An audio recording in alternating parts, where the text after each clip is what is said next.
where Lazarus lived, whom Jesus had raised from the dead. Here a dinner was given in honor of Jesus. Martha served, while Lazarus was among those reclining at the table with him. Then Mary took about a pint of pure nard, an expensive perfume. She poured it on Jesus' feet and wiped his feet with her hair. And the house was filled with the fragrance of the perfume. But one of his disciples, Judas Iscariot, who later was to betray him, objected. Why wasn't this perfume sold and the money given to the poor? It was worth a year's wages. Judas did not say this because he cared for the poor, but because he was a thief. As keeper of the money bag, he used to help himself to what was put into it. Jesus said, "Leave her alone.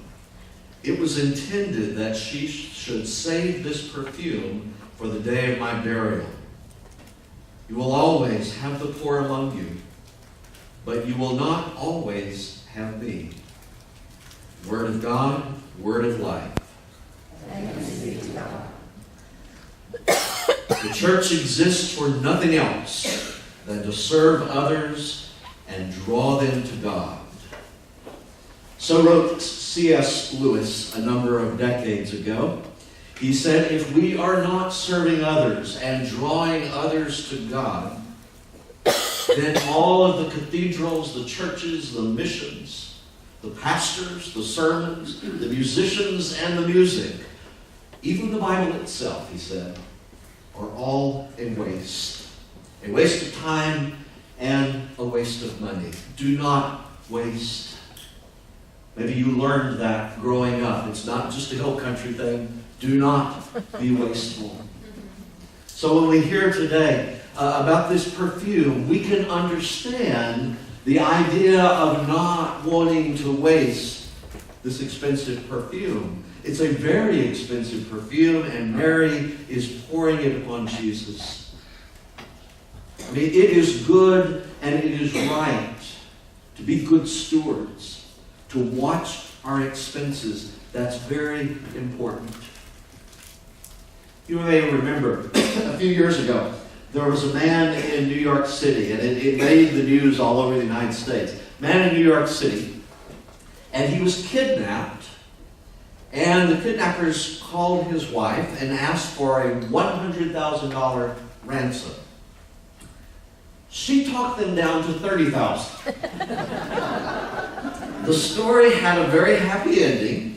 He returned home unharmed. The kidnappers were caught and went to jail, and all the money was returned.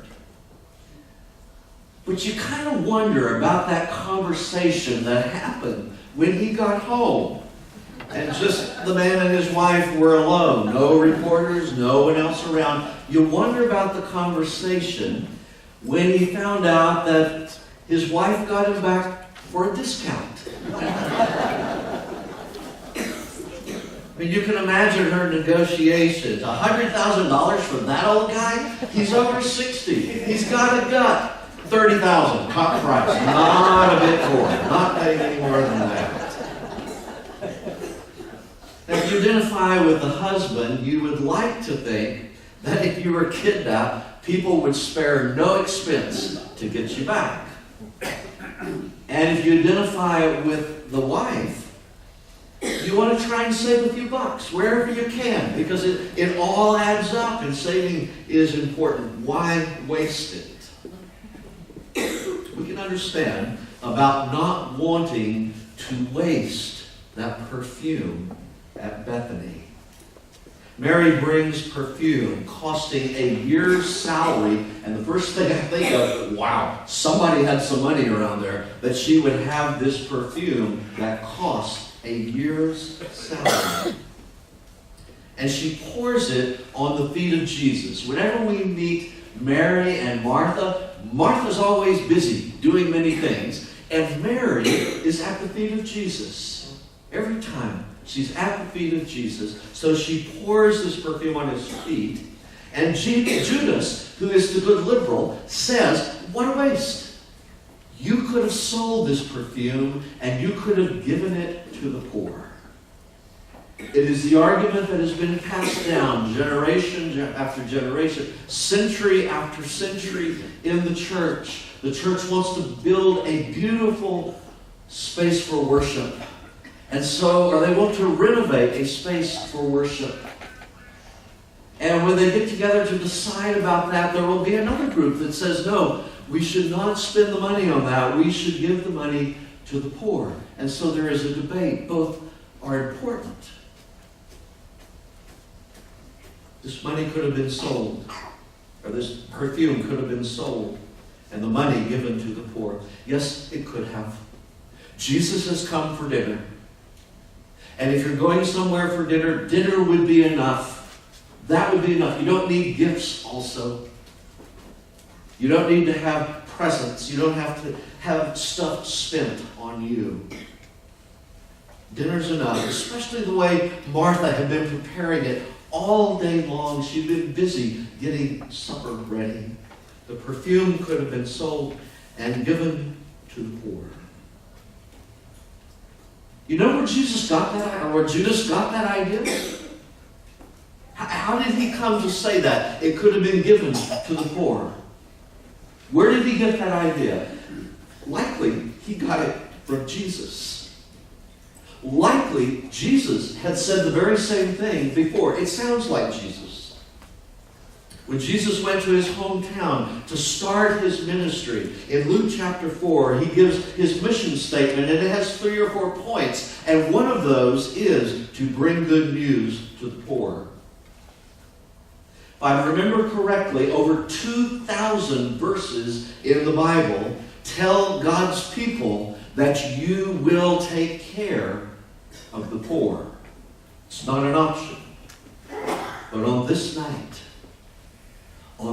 night, before Jesus would ride into Jerusalem on a donkey that very next day, on this night, Jesus defends Mary. And it's not just because Judas showed fake concern for the poor, or that he was a thief. Jesus tells Judas, leave her alone. She is anticipating, she is honoring the day of my burial, my death. She is honoring it. You will always have the poor among you. I guarantee it, because you are God's people, and God's people will welcome and care for the poor. But you won't always have me. Not like this. This is a moment of all moments. This is a week of all weeks. Something is about to happen, and this is a significant time. This anointing is for my burial, which was going to happen a whole lot sooner than anybody thought. So Mary pours the perfume, and the Bible says it is so much that the fragrance fills the whole house. It is a beautiful, extravagant act. You need to know this. The smell of the ancient world was strong, and not in a good way. There was no deodorant. The bathing habits fell far, far short of our standards today. There was no weekly garbage pickup. Raw sewage ran down the side of the streets, not in pipelines under the streets, to some kind of waste management facility. So daily life in the ancient world was full of unpleasant odors.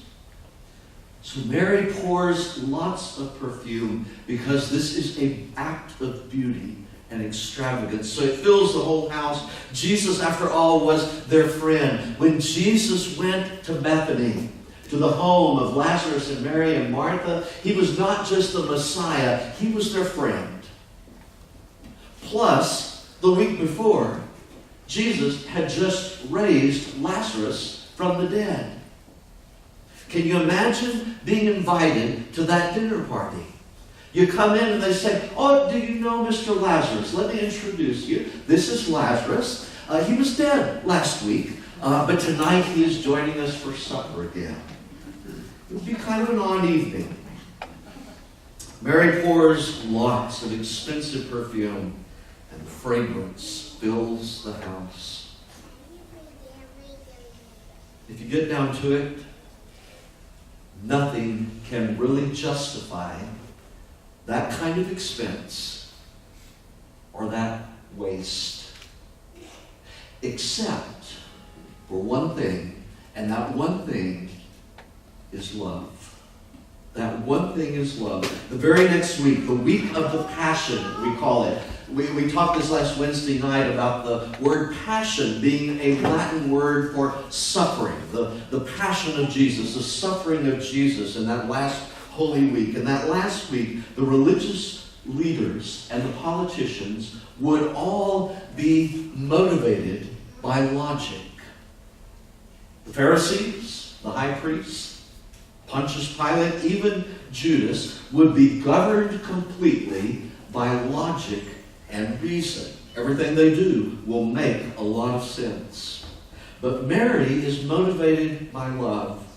She responds with love because Jesus has shown them love. And I think she's got some kind of hint of the kind of love that Jesus is about to pour out upon the world and for the sake of the world. And Mary is grateful. She has gratitude.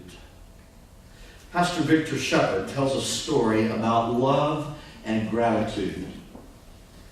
Pastor Victor met a missionary surgeon, worked in the Gaza Strip, and he was kind of gruff. He was one of those people always to the point, didn't say a lot of words, but was good at his job. And one day this surgeon was speaking to a group of university students about his work in the Gaza Strip. He worked among the poorest of poor people.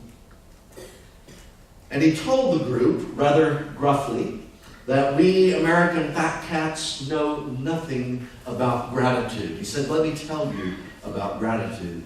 And he told the story of a follow-up visit he had in Gaza.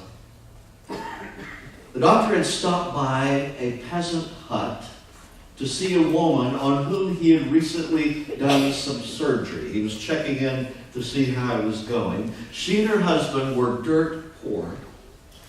Their livestock supply consisted of one Angora rabbit and 2 chickens. That was it. The rabbit, the 2 chickens. So for income, this woman would comb the hair of the rabbit, and then she would spin the hair into yarn and sell it. And for their food, she and her husband ate the eggs that the chickens laid. That day, the woman insisted that this surgeon stay for lunch. Please, stay and eat lunch with us. And he could see she really wanted to show her gratitude. So he said, "Yes, I will do that. I've got one more stop down the road, and then I'll be back for lunch." Sure enough, about an hour and a half later, he was back. His curiosity, knowing this situation, his curiosity got the best of him, so he went over to the cooking pot to see what he was going to eat. And when he opened it up, he saw 1 rabbit and 2 chickens.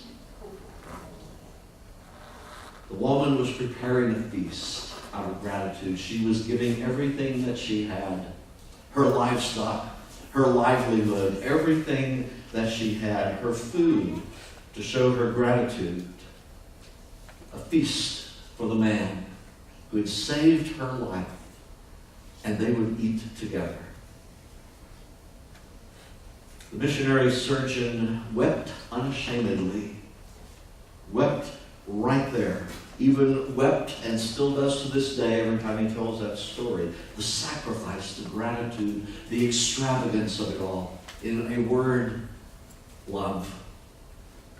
The incident, he said, will stay with me forever, and it has to this very day. And we might say with Judas, and we could be right, we might say, what a waste. She should have kept the rabbit and the chickens. She needed them. Mary should have kept the perfume. They could have been sold for the poor.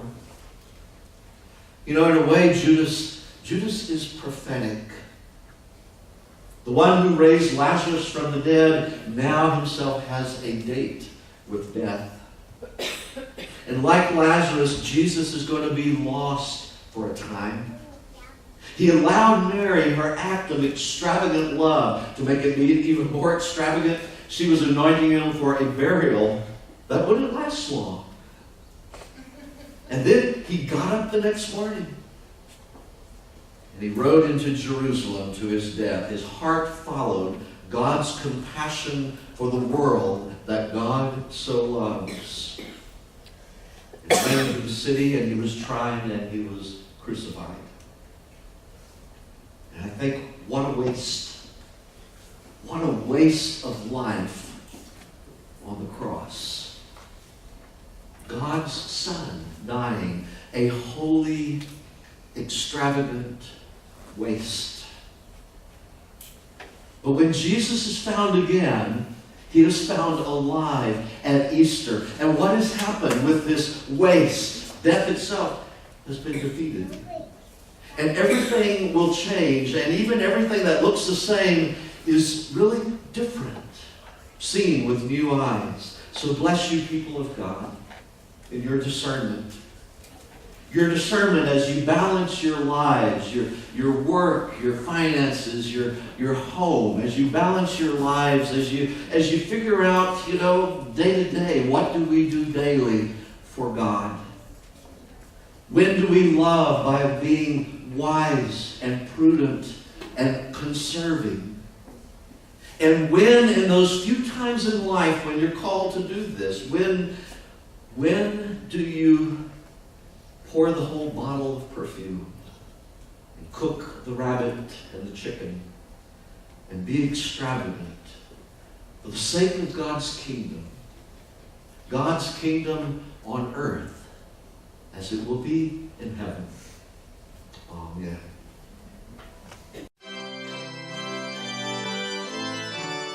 We hope you have been blessed by this presentation from Bethany Lutheran Church in Fredericksburg.